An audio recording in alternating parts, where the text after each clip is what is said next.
Is this window open?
Good morning. Good morning, everyone.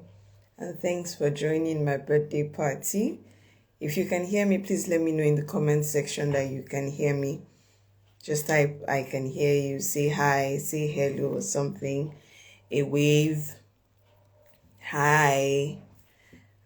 I see Advocacy with Grace, Ejiga Sunday.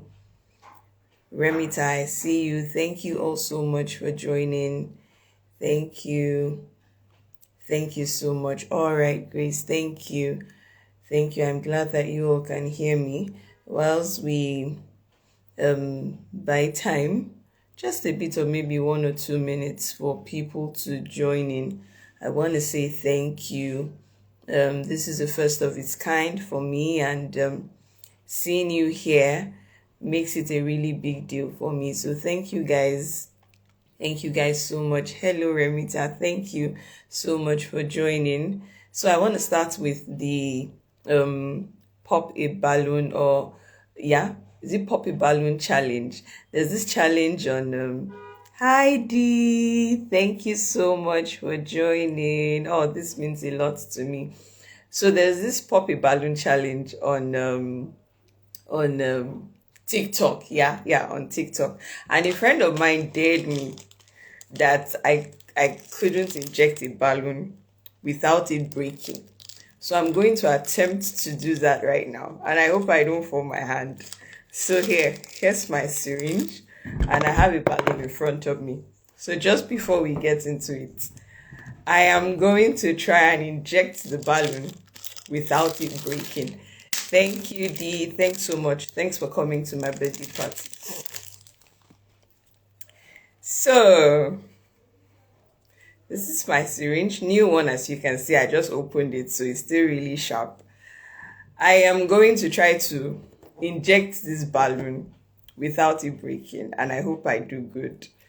So, Unfortunately, the person who dared me is not even here yet to see me do it, but I'll do it. Maybe I think I have an extra balloon. I'll try again before the end of this live. Yep.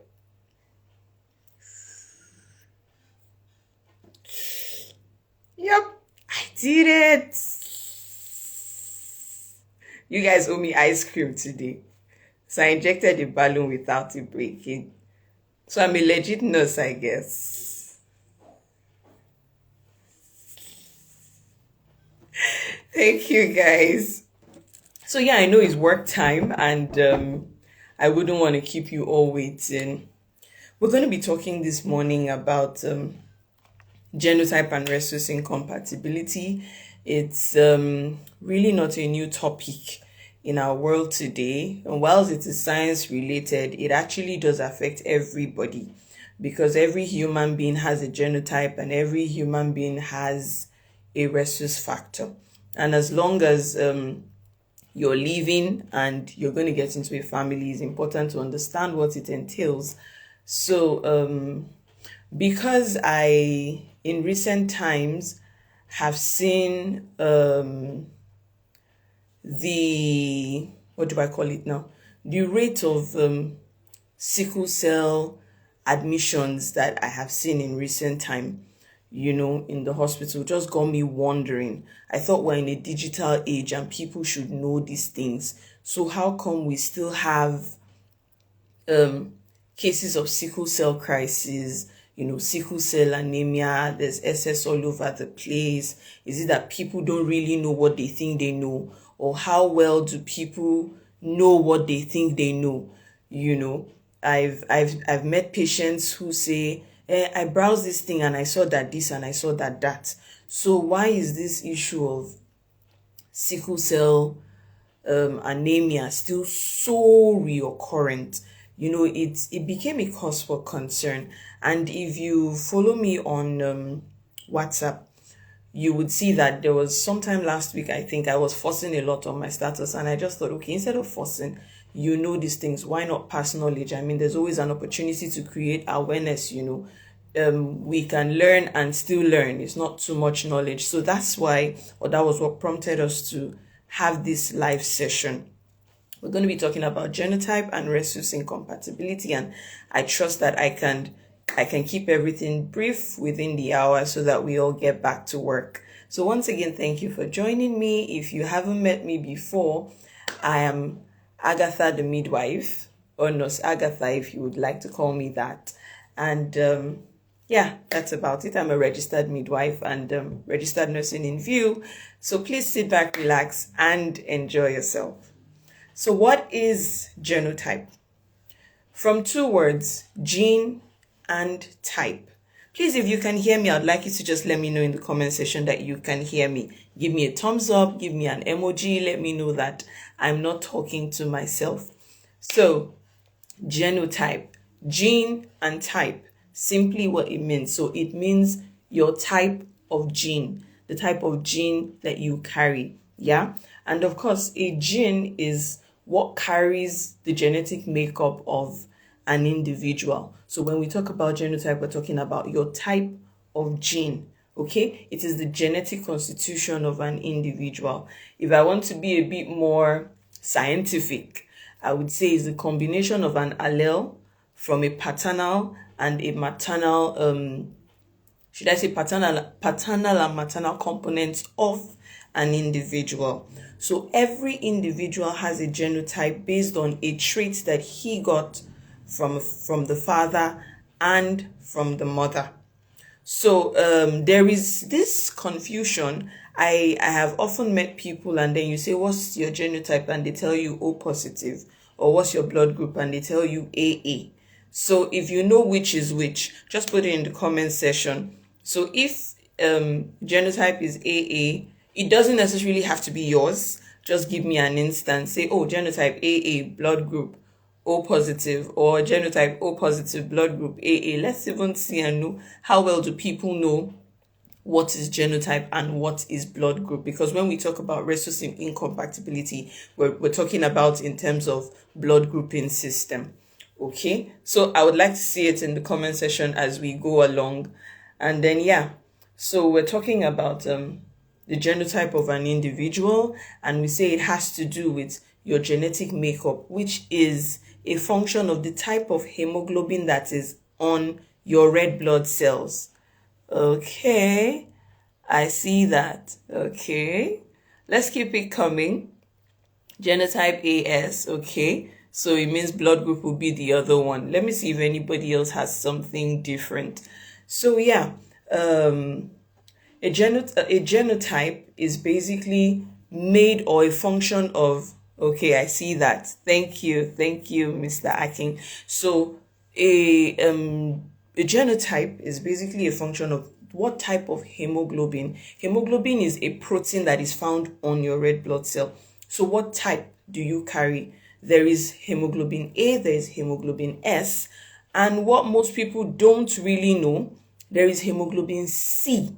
Though it is rare, but it does exist in middle parts of Africa and even in southwestern part of Nigeria. So there's a couple of persons that have the genotype AC, as the case may be. We'll get into that. So when we talk about types of genotype, we're talking about how do you define genotype in terms of types? Now we have genotypes, homozygous genotypes and heterozygous. What do I mean by homozygous and heterozygous? Homozygous means that you have the same trait from both parents coming to form a genotype for that individual, or one trait from this parent and a different trait from the other parent. So when they are the same, as in the case of AA, SS, or CC, then we can say that's homozygous genotype because they're both the same alleles or the same traits.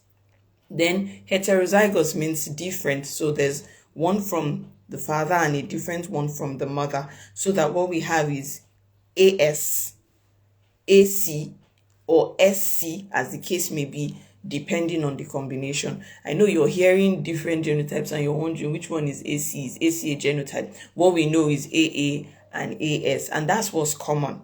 But then there is actually an AC, there is an SC. So when we go into the combinations, we will understand that better.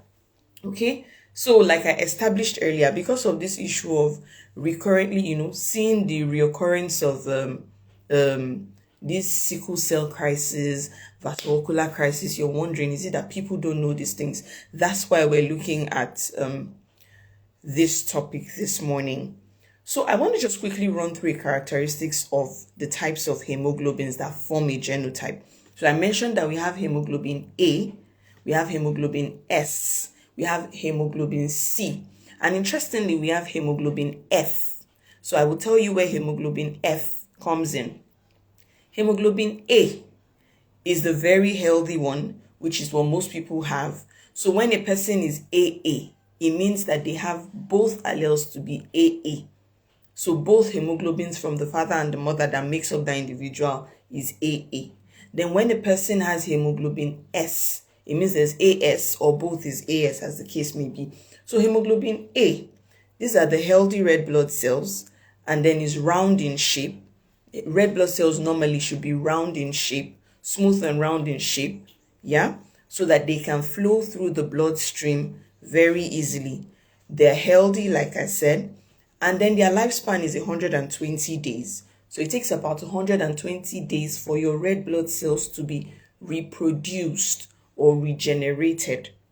All right, that's how long the red blood cells live or should live in an individual. So every day that you have production of red blood cells, they last for 120 days before it ends, and then another one is just like life cycles, as we know in our biology, life cycle of plasmodium, life cycle of this. Our red blood cells have a life cycle. Okay, so yeah, and then we talk about hemoglobin S. Hemoglobin S has a shorter lifespan than the regular red blood cells, and then they sometimes die as early as 10 to 12 days after they're produced. They are unhealthy red blood cells. Now, the difference between hemoglobin A and S, or why it's called hemoglobin S, is because of the shape. It is sickle in shape. Sickle, like that instrument that is used to harvest rice, is like the letter C. It's curved, it's like a crescent. So now that is the shape of the hemoglobin S.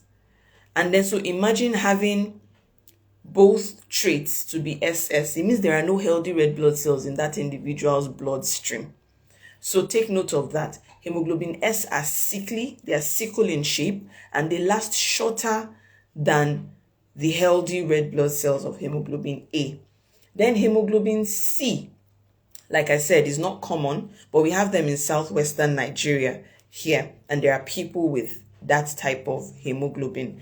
Now, the major thing to know about it is that their shape is also different. Oh, I see Ada Kole, you just joined. Welcome. I actually did inject a balloon and it didn't break. You weren't here to see it, but I'm going to do it again before the end of the show, or maybe at the end of the show. So please stay till the end. Thank you. So hemoglobin C also has an irregular shape. It is sort of like cylindrical in shape, and then it commonly causes what we call hemoglobin C disease. We'll talk about all those things as we go along, so please track with me. Then I mentioned hemoglobin F, and then I'm sure you are wondering, what's hemoglobin F? We've never heard it before. Yes, you never heard it before because it's found in fetuses. Now, fetus is what the baby in a mother's womb is called. So until the baby is born, as long as the baby remains in utero, in midwifery or in obstetrics and gynecology, we call it a fetus. We don't call it a baby when it's inside. When it comes out, it becomes a newborn baby. Okay, so now a fetus is growing and developing what is called hemoglobin F. I really don't want to bore us with the biochemistry and the molecular biology aspect of this. Thank God for the knowledge I have in that, but I don't want to wear you guys out. Hi, Jodine, I see you. So I don't want to wear you guys out with all of that. But hemoglobin F is what is found in babies. And that's the reason why when a baby is born, you can know their blood group at birth, but you cannot know their genotype until they're about 6 months or older. Because from birth, it takes about 6 to 12 months, on an average 6 months, for a baby to now fully develop the hemoglobin A or hemoglobin S, as the case may be. So if you try to check a baby's genotype when the baby is less than 6 months, that's an infant now, you will not get an accurate result unless you want to go into higher forms of molecular genetics to try to to try to sort that out. So hemoglobin F is unique to babies, okay? So the fetus in utero, in the womb is what I mean, and then up until 6 months. So we're not really going to talk about that because like it doesn't live till adulthood.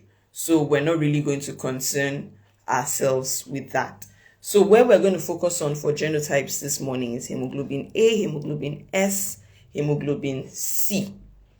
Quite unfortunately, I don't think I can share my screen, but I will try to be as concise as possible, and then I will also put it up on my page later in the day, and then also on my YouTube channel, and refer you guys so that you can see it. So maybe I can use my board. I hope I will still be audible enough. So yeah, please follow me.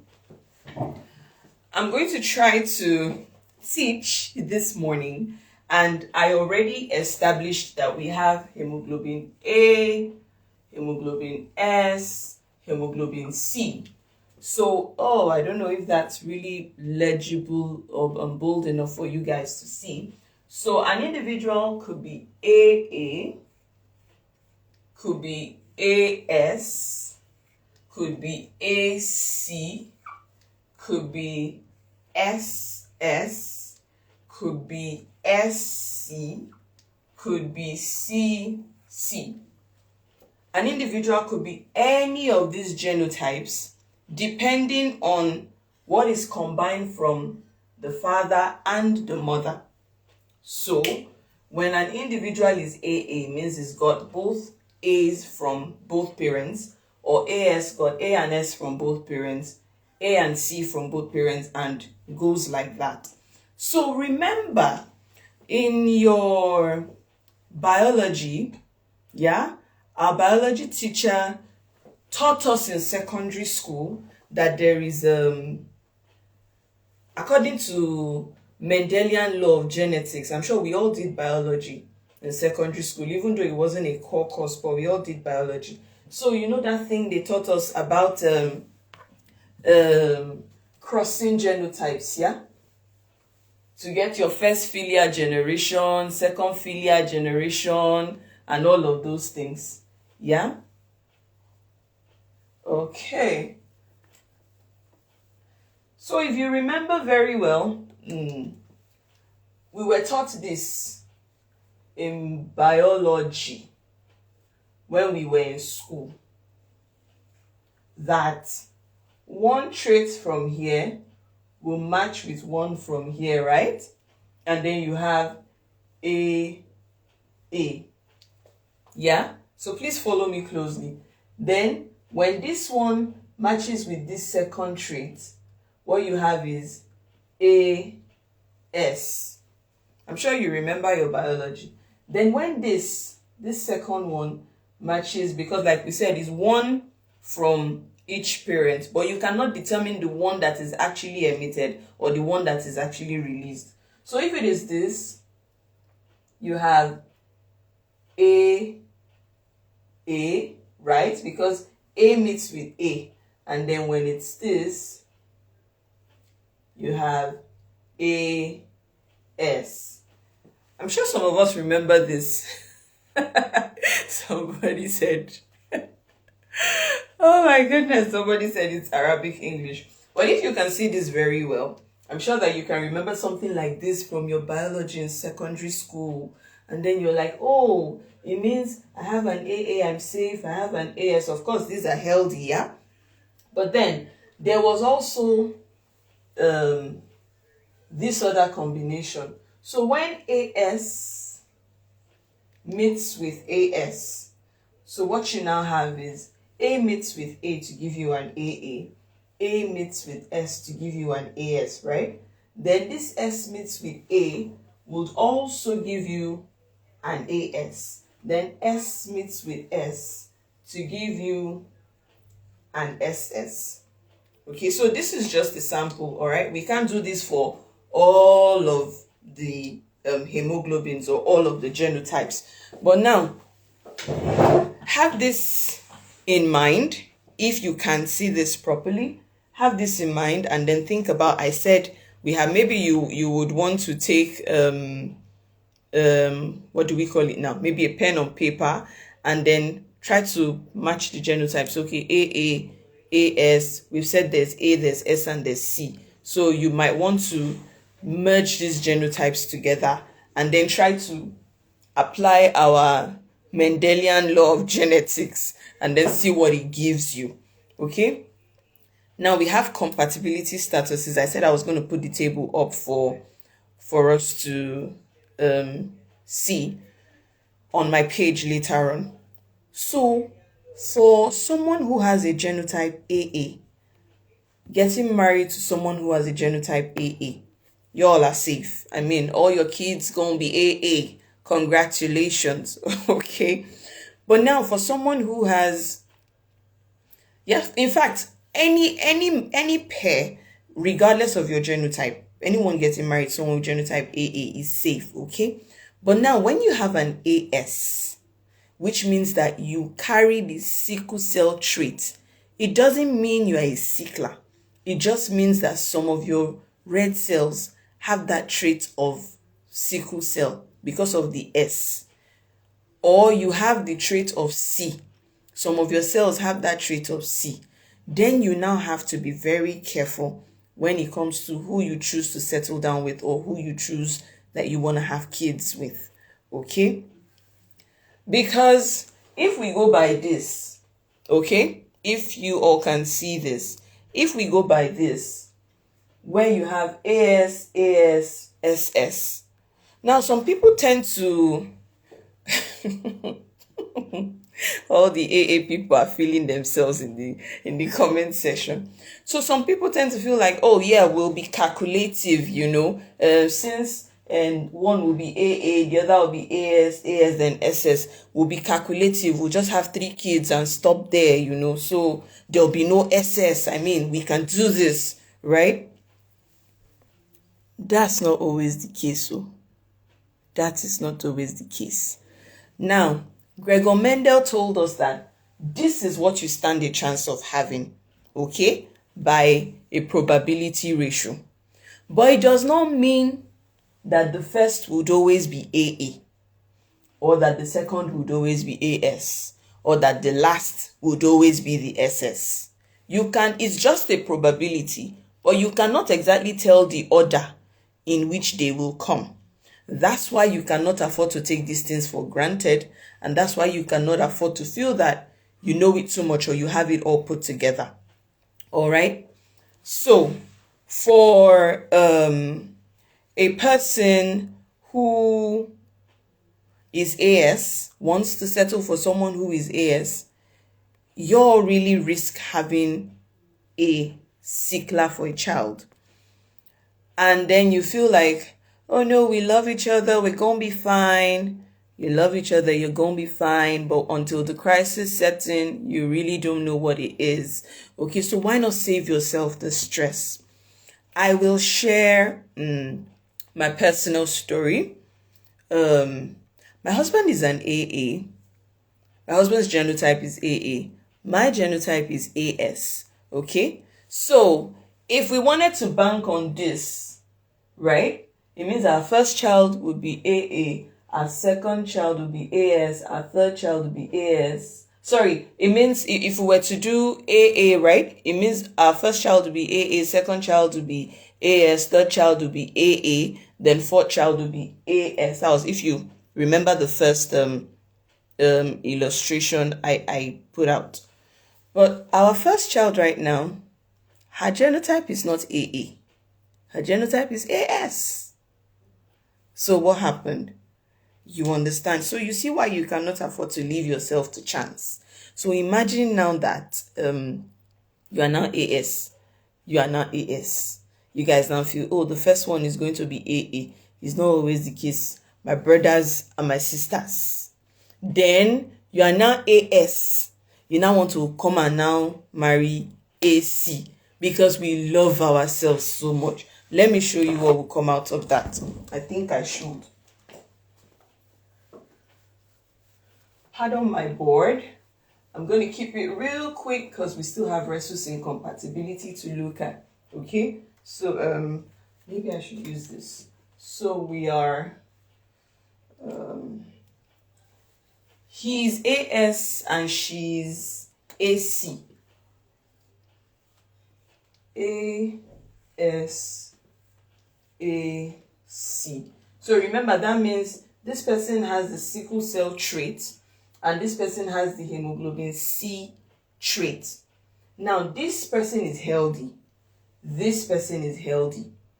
But watch and see what the outcome of their offspring will be.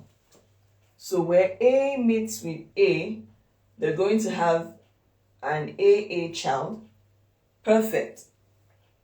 Where A meets with C, they're going to have an AC child, still healthy, but carries the traits of the hemoglobin C disease. I'll tell you what that is. Then when S meets with A, they're going to have an AS child, healthier, but has the sickle cell trait. Then when S meets with C, they're going to have what is called SC. Now, this SC suffers from what we call sickle cell hemoglobin C disease. I know you never heard that before, or maybe it's not quite familiar. Some persons might have heard that. So where SS is sickle cell, right? CC, hemoglobin C disease. Then now imagine having a combination of S and C. You now have sickle cell hemoglobin C disease. Okay, let me tell you guys what that is so that it doesn't look like I'm just talking plenty science jargons. Okay, so yeah, we've established that hemoglobin AA is a healthy genotype. Okay, and then hemoglobin AC is not sick, but they have the hemoglobin C trait, which means that they stand a chance of transmitting it to their offspring. And then hemoglobin AS, that's genotype AS, is also not sick, but they stand a chance of transmitting the sickle cell trait to their offspring. So imagine if your partner produces S, you produce S, you guys are going to have a sickle cell child. Or that you are AC and you get married to an AC. It's like AS getting married to AS. You are AC and then you get married to an AC, and your partner produces a C and you produce a C. That offspring is going to have what is called hemoglobin C disease. I'm going to try to break that down quickly. Okay, so now hemoglobin. Let me take the sickle cell. We've been hearing, oh, SS. it means they don't have any red blood cells that are healthy in their system. And you normally would hear them say, my joint is paining me, my body is paining me. So it means that every day or every other day, like in a short space of time, their red blood cells are dying. So what should actually take oxygen and nutrients around their body is not there. So you discover that they are pale, they're looking slim, they're always needing blood. If you notice their eyes are yellowish, and that's because the end product of red blood cells when they break down is bilirubin, and then when that accumulates, it causes jaundice. So jaundice is seen by the yellowing of the eyes, the skin in light-skinned people, or their palms, or when you open the mucosal lining, you see all of that is yellow. Now, these are the things that tend to this is what characterizes those people. They always need blood. Their packed cell volume, their PCV is always low, their hemoglobin level is low, because their red blood cells don't live long. Then now, you now have hemoglobin S, hemoglobin C. There's no iota of A in it. Voila, do. So you see that you cannot afford to leave yourself to chance. Now, for those with hemoglobin C, it's similar to SS, the hemoglobin C disease. They are also pale, they have jaundice. In fact, they are at risk of gallbladder stones. They say stones in your bladder and all of those things. And then they also suffer complications in pregnancy. Most of them tend to grow. Yes, they become adults, but for a female, when she gets to childbearing age, they need to be receiving blood per second. They give birth, they're on transfusion and all of those things. And then, of course, because their own bones and joints are weak, imagine putting the weight of pregnancy on such people, on such individuals. So please do yourself a favor. Choose right so that you can have healthy children. When your children are healthy, the society will be healthy too. Yeah? I'm trying to stay within time so that I don't keep us here for too long. I have talked about the hemoglobin A and the fact that AA is healthy. I have also talked about AS not being sick, but that you carry the trait of sickle cell. I've talked about AC also not being sick, but that you carry the trait of hemoglobin C disease, and that you stand a chance of transmitting it to your offspring. And then I've talked about SS, which is what happens when both parents release or produce the hemoglobin S, or SC, which is the result of when one produces S and when one produces C, or CC, which is the outcome of when both parents produce the hemoglobin C trait. They would have an offspring with CC. So you might want to read more about this. Hemoglobin SC, hemoglobin SS. I know what's common is SS, okay? But you might want to read more about hemoglobin SC, hemoglobin CC, hemoglobin SS, okay? Honestly, my brother, somebody will say they are in love. But by the time you now start running in and out of the hospital, and then the money you're supposed to go on vacation and all those family trips, you're spending it on hospital bills, looking for blood, trying to, at the end of the day, you get worn out and you don't even remember love at that point in time. So really, the essence of this is just to tell you, save yourself the stress. And like I put it on my status, save nurses the stress too. I mean, we love you guys. We want to care for you guys. But I also said, when our patients feel the pain physically, we feel it psychologically. Because most of these kids, in fact, it touched me so much, because if it was back then in the time of our parents, yeah, we would say, oh, that was well over 30 years ago. They didn't know so much. But now we have people that know so much. And we still have people admitting children like 3 years, 5 years of age, and they are sickle cell. So is it as of 5 years ago, as of 3 years ago, you didn't have the information you needed to have? Or some people, the church says, oh, we can't join you because your genotype, you're not compatible, and then you vex and just go and get married somewhere else. The courts will join you. It didn't concern them. Legally, you have come, you are not a minor, you said you want to settle. They will do their part. But imagine all of these things following. We really want a healthy outcome at the end of the day. That's why we're talking about this. So I want to be sure that you're still following me. If this makes sense to you and you're having a good time, let me know in the comment section with an emoji. just type something to let me know we're with you. Just let me know we're with you. We're following. We're having a good time. A thumbs up, a heart, something in the comment section to let me know that you guys are with me before I proceed. Is Adakole still here? So I have another balloon. For those who joined in late, I said Adakole dared me that I could not inject a balloon without the balloon breaking. And I did, and it didn't break. So this was the first one I injected and it didn't break. Of course, it's losing all the air already because of where I injected it. So this is another one inflated. And I am going to inject or try to inject the balloon. This is my syringe. For those who joined in late, I opened it just when we started, so it's a new syringe. And I'm going to inject it without it breaking. Just before we proceed to the next part of our discussion, which is Rhesus incompatibility. Another very important one too. So, here. I hope Adakole is here.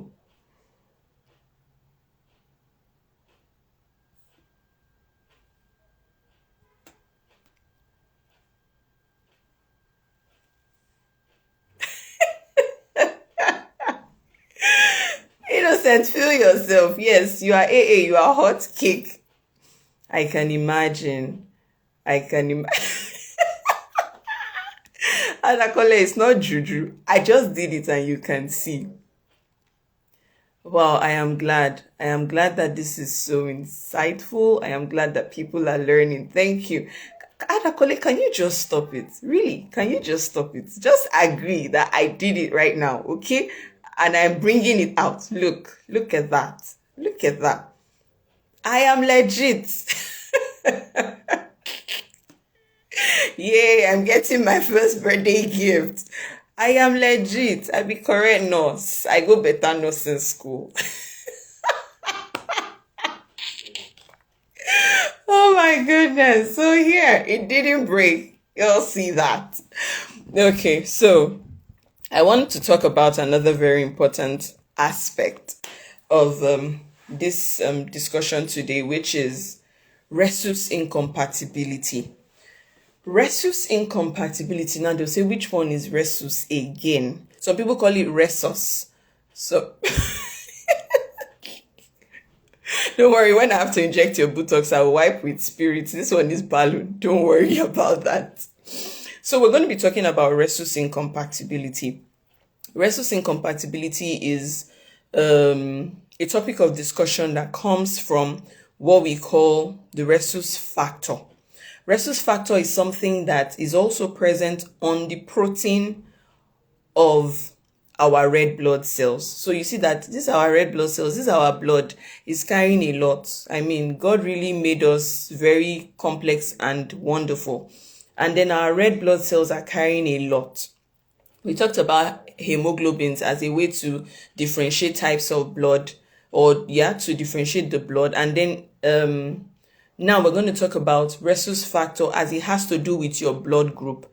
Earlier, I made us to type, oh, I'm AA, or I'm not that you are, but to give an example of a genotype and to give an example of a blood group, to be sure that you know which is blood group and to be sure that you know which is genotype. So I want to talk about Rhesus factor. Rhesus factor is a type of protein that is found on your red blood cells. I will quickly wipe the board so that I can just put something on the board and then we will proceed. So having established this, I'm glad that you know better now. So you can tell your friends. And then when any bobo or any babe comes, you want to know what their genotype is before you go any further. So Rhesus factor, we're coming now to talk about the blood group aspect. People have this blood group, O or B or A or AB, which could be a combination of A and B, okay? And then on that O, you could have positive, that's O positive, B positive, A positive, or AB positive. Or you could have O negative, B negative, A negative, and AB negative. So when we're talking about rhesus factor, this is what we're talking about. This positive and this negative. You know, I just know, oh, what's your blood group? O. What's your blood group? B. What's your blood group? A. But then you don't know if you are, or you don't pay attention to the positive or the negative because you think it doesn't mean anything. It means a whole lot. It means a lot. Okay? So the rhesus factor is a type of protein on a person's blood group, like I just illustrated here, as you can see on the board, and it is indicated by a positive sign or a negative sign. So in the case that it is positive, where you have positive on your blood group, it means you have the rhesus factor. And then where there's negative, it means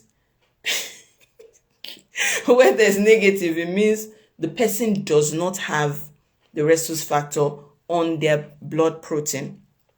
Now, does it mean that they're going to die or they're unhealthy? It does not necessarily mean so. In the case of maybe SS, that you say the person is completely unhealthy, okay? That you have the positive or that you have the negative does not mean that you are unhealthy. You are absolutely fine. But where the implication lies is where you now come to talk about things. That's why if a person is going to be transfused, they would say they have to do grouping and cross-matching to rule out all these venereal diseases, HIV, hepatitis, and to also consider one of the reasons why they would test a person's blood before transfusing is to also take into consideration this rhesus factor. Because by the time you inject a person, or rather by the time you transfuse a negative person with a positive rhesus blood, reactions will occur. That's what they'll say. You just see that the person is shivering, or there's rashes, or there's some sort of itching. The person starts running temperature. Or when you transfuse a person that is positive, in the case of even a positive to negative, really, there's not really so much. It's not that they don't get to have, some of them don't get to have reactions, but it's not really always the case as with, negative receiving positive. So, like I said, when it's positive, it means you have it. When it's negative, it means you don't have it. Okay? Now, the reason why it's important to put this into consideration, also as it has to do with pregnancy and childbearing, we will look at that, is because when a person who doesn't have, when a person who is negative, meaning they don't have the rhesus factor, now receives, or for any reason has the rhesus positive blood in their bloodstream, because their rhesus negative blood does not know it or understand it, it perceives that rhesus positive blood as foreign, and then it begins to generate antibodies to fight it. And that's what triggers the reactions that we see most times. Now, this is very, very key when it comes to pregnancy and childbearing. So just follow me and then you will understand as I go on. I'm going to try to put up a compatibility table for rhesus factor. Just go with me. We're almost done. So having had a background with this, let me try to put up a table quickly of rhesus factor compatibility status. So you have a male, here is for male, and here is for female.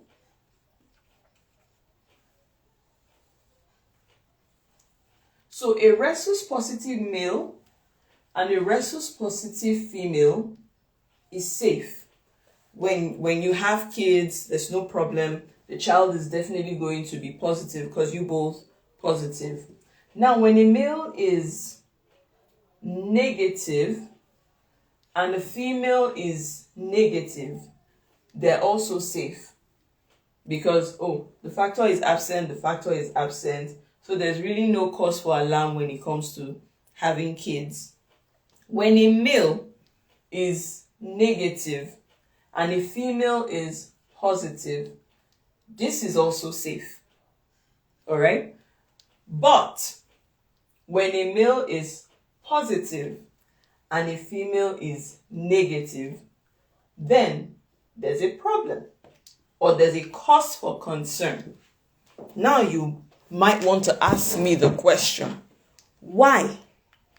Why is it that a negative male and a negative female is okay, but a negative female and why is it that a negative male and a positive female is okay, but a negative female and a positive male is not okay? Okay, so let's go.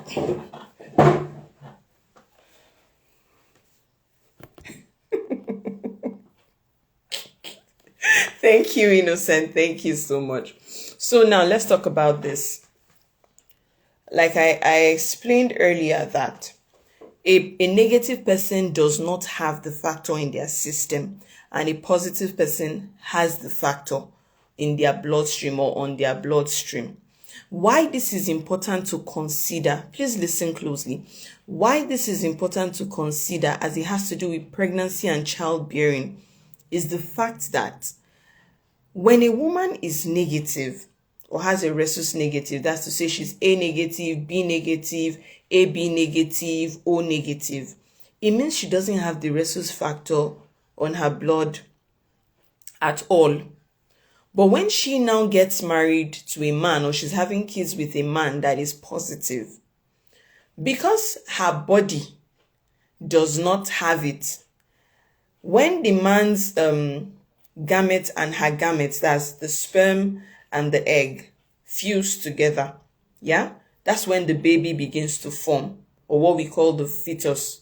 Okay, the zygote, the embryo, the fetus, all of those stages.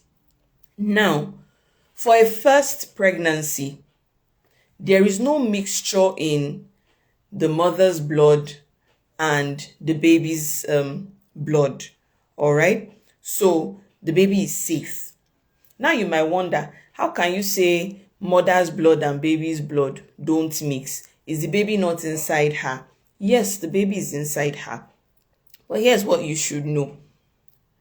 The way the placenta is, like I said, I really don't want to bore you guys with too much of all the midwifery so that you're not lost.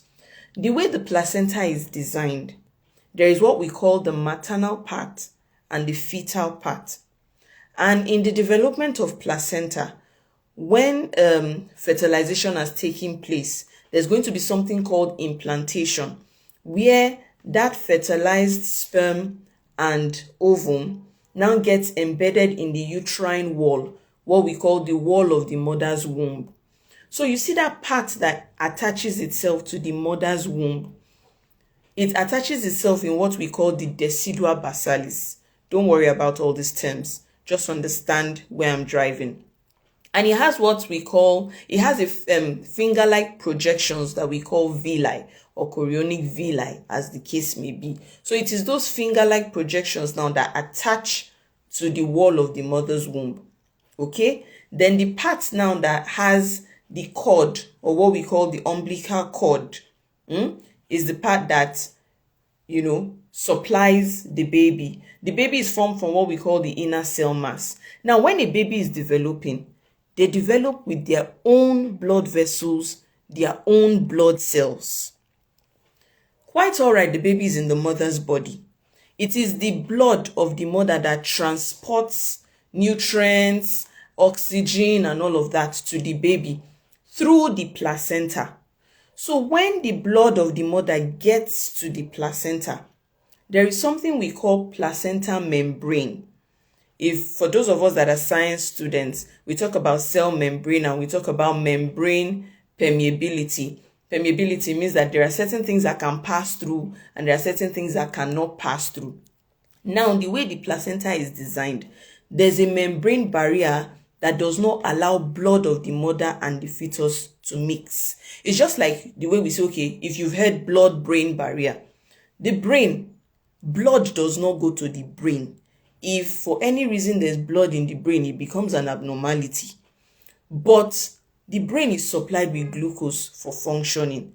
Okay, so it is by the process of diffusion. There is active transport, there is diffusion, all those science things. I will not bore you with all of those biochemistry right now, but you should know it today that the blood of the mother and the baby ideally does not mix. So when the blood of the mother gets to that part, okay, that decidua basalis now, that membrane of the placenta, it is by the process of diffusion that these nutrients are received, oxygen and all of those gaseous exchange, and then passed into the fetal blood, going to the baby. And then when there is need to excrete anything, is through the same process. So now, at what point will the blood mix that it becomes a problem? When delivery is going to take place, when a woman is going to give birth, yeah? Once the baby comes out, the placenta is detached from the wall of her uterus. At that point of detaching, there is a tendency for some of the blood from the baby's bloodstream now to seep into the mother's body. Now you see where mixture can come in. That's after the baby might have come out, but not through the process of the pregnancy, unless maybe there was an accident or some sort of procedure that affected the placenta membrane. But if there was nothing like that or nothing of the sort, then you are sure that maternal and fetal blood don't mix. You can go and browse and read more on that to understand. And if you still feel confused, you could always send me a DM. So let's go. How does rhesus incompatibility affect pregnancy or affect... My sister said wahala. It's not wahala, oh my sister. So let me explain to you now. I have told you how the placenta membrane functions. Now, when a woman is negative, okay, and now gets married to a man who is positive, because it takes the blood of the man and the blood of the woman mixing. Now, for you to know which one it will most likely be, a child can be positive, a child can be negative, but in most cases, the positive is the more dominant one. It doesn't mean to say that, okay, for every time, it's positive that will always come out, it's positive that will always come out. There are cases that it might be negative, but just so that you know, the positive is a more dominant rhesus factor compared to the negative. So if a positive and negative meet, regardless of who is positive and negative, chances are that that fetus or that offspring will be positive. Only in rare cases would you have a negative outcome. So now the woman is negative, the baby inside of her is positive for the first pregnancy, because like I said, there is nothing that affects the placenta membrane until the baby is born. So that baby goes out free.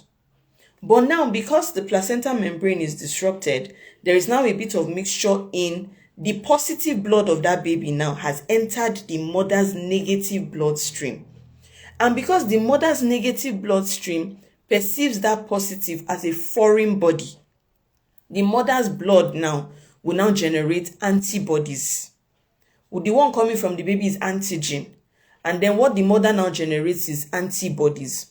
Now, these antibodies, the baby is already out, but the antibodies is like soldiers now. It's like when you perceive that there's insecurity somewhere, soldiers are deployed as a way of to put checks and balances. Now, because the mother's body does not understand what it is that just entered her, she now mounts a guard in her bloodstream that, oh, I don't know what this thing is, but in case it comes back, I'm prepared to handle it.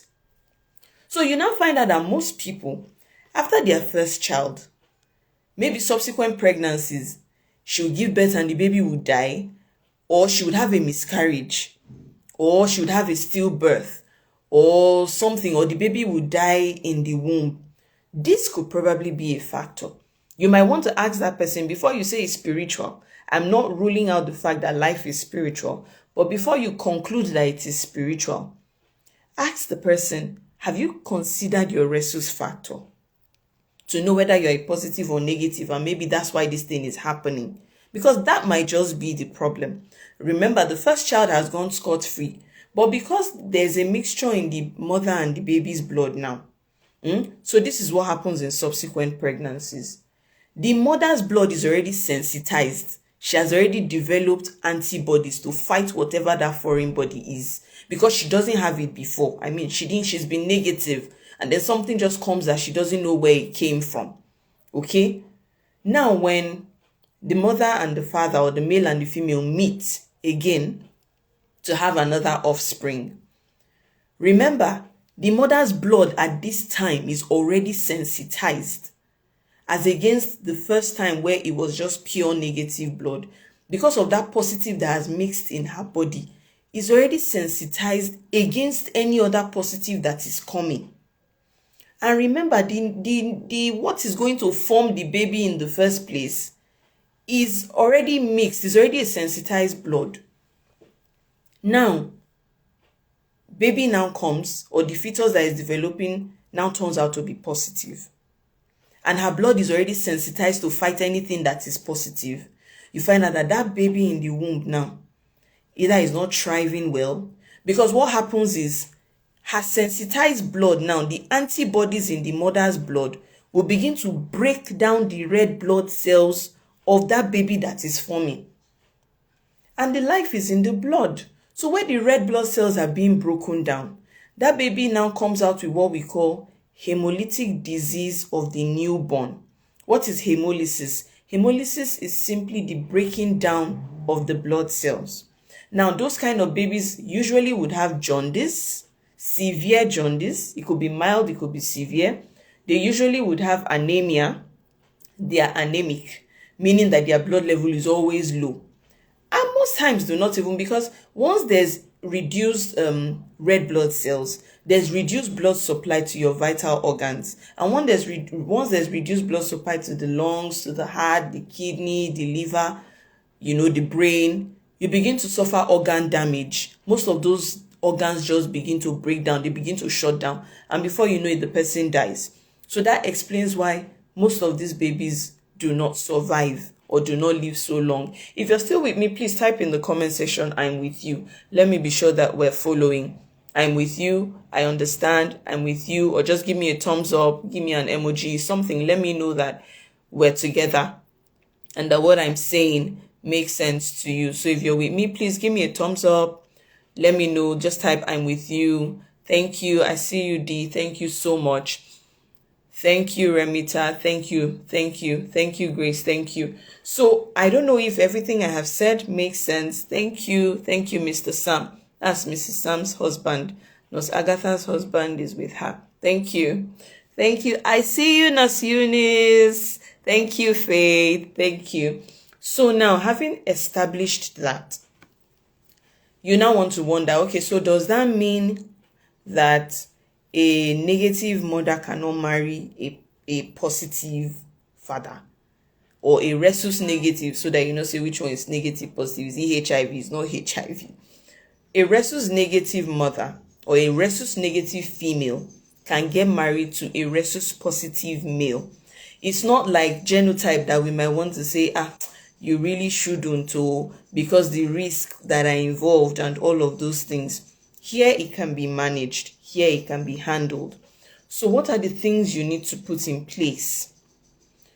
Go early, okay? Start early. Before you even get into that relationship and get all lovey-dovey, you've checked your blood group. Check your you've checked your genotype. Check your rhesus factor as well.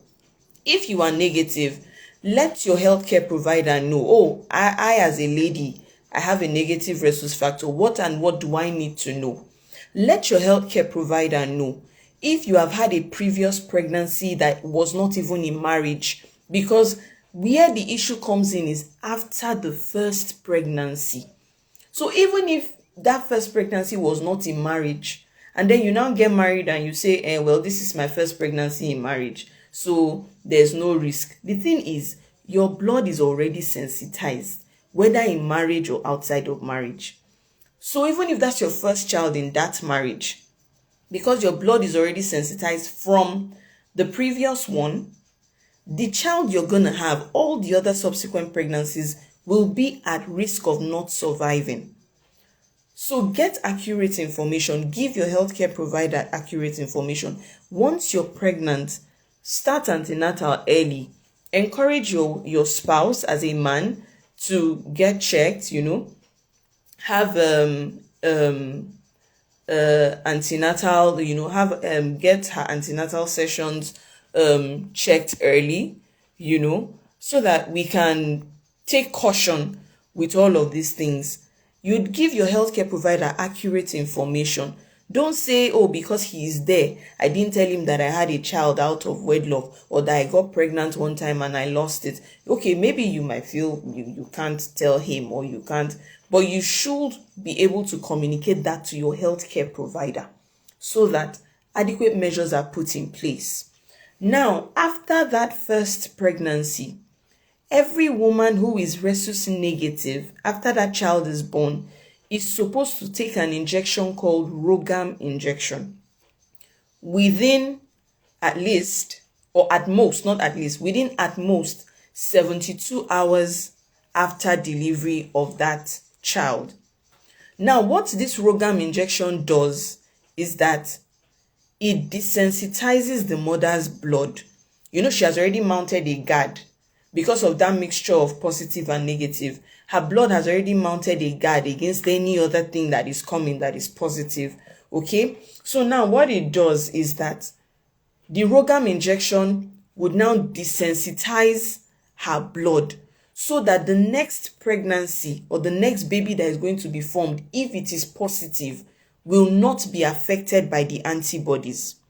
So it is very important to let your healthcare provider know, so that they can sensitize you and also put measures in place for you when you're going to have a child. Okay, commence your antenatals early, have the ROGAM injection. Then apart from delivery, you might now say, okay, in the case of the one that had it before, it is advisable that when a woman is pregnant, maybe she had it before, maybe she had this she had lost a baby before, she had a baby before, and she didn't take the ROGAM injection because she didn't know about this whole rhesus negative and rhesus incompatibility. In the present or current pregnancy, within 26 to 28 weeks of that pregnancy, that is towards the end of second trimester and into third trimester, she can have a dose of ROGAM injection. But of course, this has to be approved and prescribed by the healthcare provider. Okay. Another time that it is advisable to have this injection, I have said, is 72 hours after delivery. Then whenever there is trauma, if this woman got involved in an accident, she hit her abdomen somewhere, or some sort of injury that might pose a risk of maybe that might affect the placenta membrane, and then there's a risk of maternal and fetal blood mixing, and you don't know if, oh, this baby is positive or this baby is negative. Once that happens, notify your healthcare provider, let them see to the need for you to get a ROGAM injection or not. And then some people who like to be very inquisitive during pregnancy. Oh, I want to know the blood group. I want to know the this. I want to know the that. There's a process called amniocentesis where they inject the pregnant abdomen, the woman that is pregnant now. A specialized needle is passed through her abdomen to withdraw some of the amniotic fluid to take for some tests. Now, you know that needle going in has also disrupted the placenta membrane somehow, and she would need to consider taking the ROGAM injection. So these are times that you need to take the injection. 26 to 28 weeks of pregnancy in the first pregnancy, that is if you're not sure of your status, or if you found out that you're negative after you have had a child and you didn't take the injection before. So you might want to consider that. You might want to consider it. It should, not even you might want to, you should have it at most within 72 hours after delivery, when there is trauma or an injury to the abdomen during pregnancy, or when a woman has had threatened abortion. Somebody said, how much is the injection? It's really expensive. It's really, really expensive. I think the last time I heard, it was up to 70,000 or more for just a very short, and it's one shot. It's just a very small vial in a pack that you take, and then when you take it, it takes you through till after the next pregnancy. It's expensive. And then I think it also differs with health facilities.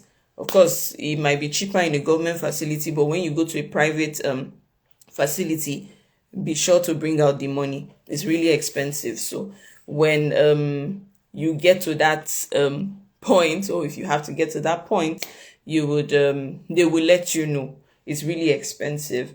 So I have mentioned, we have talked about in this session genotypes, the implications of knowing your genotype and what you tend to pass to your offspring. We mentioned, for those that joined late, we mentioned genotypes being AA, AS, AC, SS, CC, or SC. And we tried to give a brief of the implications of each of these genotypes, and how that you cannot, if you are not AA, you cannot settle for just anybody because of the risk involved. So those that are AA, they're like, oh, freelancers, anyone that comes, we can handle it, yeah? But if you are not AA, it's not anyone that comes that you can handle. Know what you can handle and make the right choice for your offspring. And then we moved on to talk about rhesus incompatibility. Yeah. If there's any questions for me, please, you can just tap on that question mark icon and put your questions. I will be able to take questions in maybe another 5-10 minutes and we go. Yeah, I still have one more balloon to pop though. I think I should pop one more balloon for you guys before we go. So we have talked about rhesus incompatibility and the fact that care or close attention needs to be paid if a woman is rhesus negative. If a man is rhesus negative, okay, I don't think I explained that, but let me just brief you guys. If a man is rhesus negative and the woman is positive, now what the woman is receiving from the man, there's no factor there.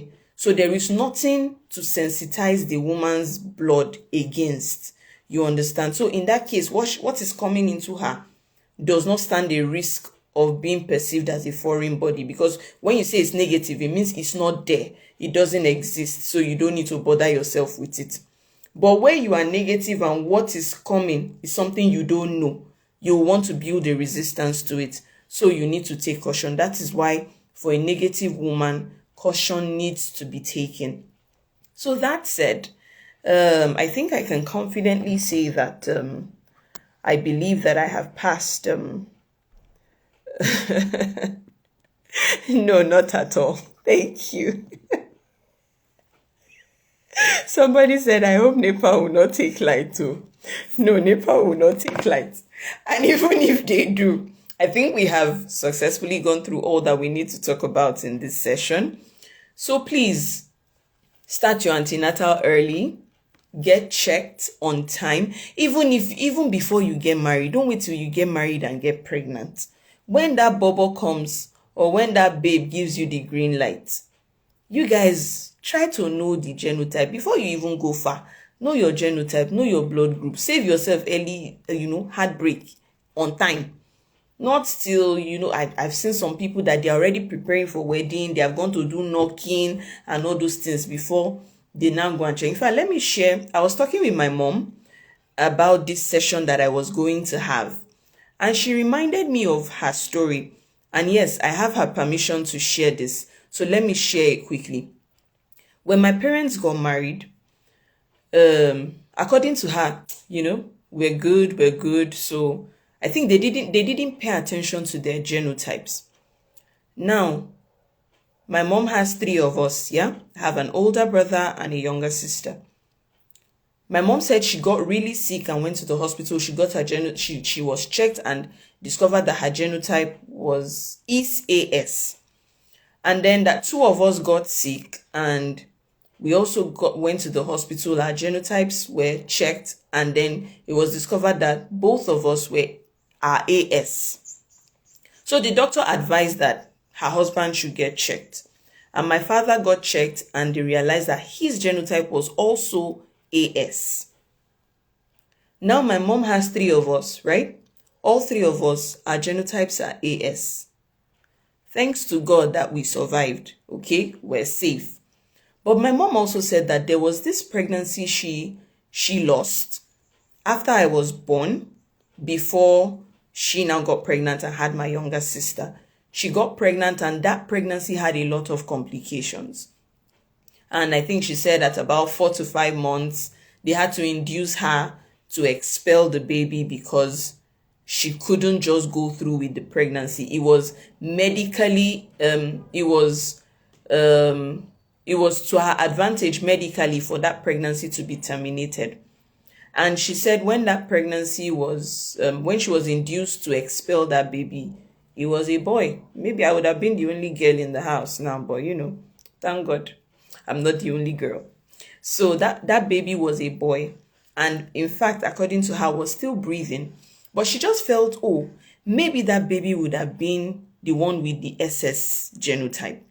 Because in their ignorance, they went into marriage, not knowing that they were both AS. Now, you remember that sketch we put up. You might want to think, anyway, one person should be AA, at least the first. Like I said, if you joined late, you cannot always determine that it is the first that will be AA. In our case now, my older brother who is the first is not AA. I am not AA. My younger sister is not AA. But thank God we're all safe. So you see why you cannot afford to leave yourself to chance. So know early, before you get married, before you even think of before you go find the relationship. These are things you should. So when you are in the talking stage, these are the kind of things you should be talking about. Not cold stone and hot stone and pizza. These are the kind of things you should be. In fact, when you are eating the pizza, you can be enjoying the pizza and be saying, oh boy, what's your genotype? Oh? And then when they tell you this is what it is, still go and check. Oh. Don't say, oh, it's AA, I'm safe. So I have plenty stories to tell you guys, and I know that time is gone. So there was this woman who came to the lab. She was already pregnant. She came for antenatal, and it's routine. We would always check at every antenatal visit. This woman kept saying, I am AA. I am AA.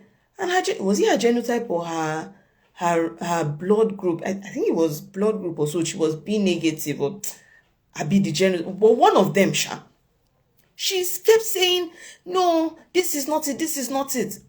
We said, madam, this is it. We had to take her blood sample to different labs to get tested, and they came back with the same result. She still was doubting.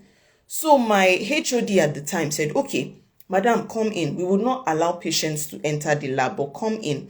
And then they took the blood in her front. They pricked her so that maybe she would say they had mixed her blood sample with somebody else or something. They now pricked her there and then, put her blood on the tile, ran the test there and then, and the result came out the same. Now imagine this woman had been living with clean bill of health. I am AA, or I am, what was that thing? Whereas that was not the case. So when you even get checked, or when you meet that guy and that girl and he tells you this is what it is, please insist that you both go to a lab and get checked at that point in time, so that you are not wishing you knew or you didn't know. I think that I have tried my best to enlighten us, to create awareness on this topic. You cannot know it all from this session alone. Ask questions, seek to know, talk to your healthcare provider, take caution. I mean, when you have a healthy child, you have peace of mind. As a mother, as a father, you will not be thinking that all the money you are making, you're using it to pay hospital bill. As a mother, you have to be in the hospital all the time because your child is always in the hospital, or that you are losing kids, you're losing your babies all the time because you were not careful enough to know what your rhesus factor is and to take caution. Yeah, so that's about it. I had a good time talking to you guys, and I hope that you had a good time listening to me as well. Okay, someone says, is it possible for genotype to change over time? No. The place I explained where a genotype can change is in the case of babies. Like I said, when babies are born from the womb, what they have is hemoglobin F, and then it is not long lasting. Okay, hemoglobin F takes from birth to about 6 months for the adult hemoglobin to be formed. A human being, a normal human being, a full-grown human being cannot have hemoglobin F. it's a shorter chain. I don't want to, that's where we talk about alpha and beta chains. Those are biochemistry, and that will really be too complex for us. And then it can only change if the first result you got was a mistake. So if the first result that was given was a mistake, and then you now get checked and the result is coming out differently, that's why you now need to, okay, you checked here, this was the result, go get checked in another lab. So it is not something that changes, unless, of course, by miracle. Okay, we can say we've heard people's testimonies, they prayed and genotype changed, divine hand of God, there's no disputing that. But that ordinarily, by science, a genotype changes is not possible unless that first test was a mistake. So it doesn't change. Whatever the male or whatever the male factor and the female factor produced is what gives rise to whatever will be in, or whatever the offspring or the baby would have. So I hope that I have been able to answer that question. As far as I know, there is no scientific rationale to a genotype changing. So thank you guys for joining me. Thank you for, I had a good time joining my birthday party. Yes, because I mean, that's what we live for, right? To impact our world positively. So yes, I have one more balloon I'm going to inject without it breaking. You guys need to give me a gift too. This one should do for my hand, sha.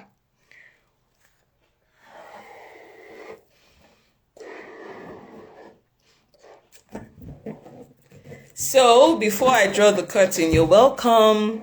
You're welcome. Thank you so much to everyone for giving me your time. So please tell someone to tell someone to tell someone that they need to get checked. Okay, so if you know anybody that is single, or anybody that you think is having these issues in their marriage, maybe you guys need to check this out. Okay, so just before we draw the curtain, I'm going to try to do this one last time. Okay. I did it! I'm good. I'm good. I'm good. Oh, look at that. Thank you, guys. Thank you so much. Enjoy the rest of your day. I'm going to try to put this up on my page, and then maybe on YouTube if I can, so that you can refer to it. Thank you so much. Nurse Agatha is grateful. Agatha the midwife is grateful. Wealthy Wise Agatha is grateful. Thanks to my husband for being such a great support to me today. Thank you. Thank you all. Thank you all so much. Thank you all so much. It means a lot to me. Thanks for the birthday wishes. Thanks for staying through. Man, this thing is not easy. All these superstars, they are trying. Yep. So let me go on. What do nurses do? They say nurses, all our off days good for is sleep. All we know how to do on our off days is to sleep. So let me see. I don't know. Maybe I'm going to sleep. Maybe I'm going to, I don't know what I'm going to do. But thank you guys for joining me. Thank you so much. I love you guys. Bye.